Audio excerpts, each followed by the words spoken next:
পাগল মানুষ মই নাম নলওঁ এই মামলা আমি 3 মাহৰ পৰা ঘূৰি আছোঁ কেনে আমি 3টা সিট উদ্ধাৰ কৰিব লাগে আমি কংগ্ৰেছক 11টা সিট এৰিছিলোঁ কংগ্ৰেছে ইতিমধ্যে বিজেপিক ৱাকৱাৰ দি দিছে আমি 1 বছৰৰ পৰা কৈ আছোঁ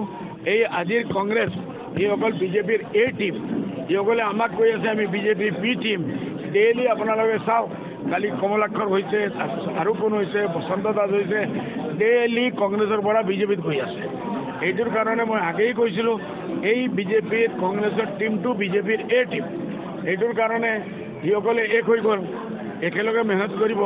আমাক হাৰুৱাবৰ চেষ্টা কৰিব নগাঁৱতো আমাৰ কাৰণে চেলেঞ্জ কৰিব কৰিমগঞ্জতো চেলেঞ্জ কৰিব এইটোৰ কাৰণে খালি মই ধুবুৰীৰ ওপৰলাৰ মেহৰবানী আপোনালোকৰ দ্বাৰা মই ইমান চিন্তা কৰা নাই আমাৰ লোক সাজু আছে হলে কৰিমগঞ্জ আৰু নগাঁৱত এটা চেলেঞ্জৰ আমি সন্মুখীন হ'ম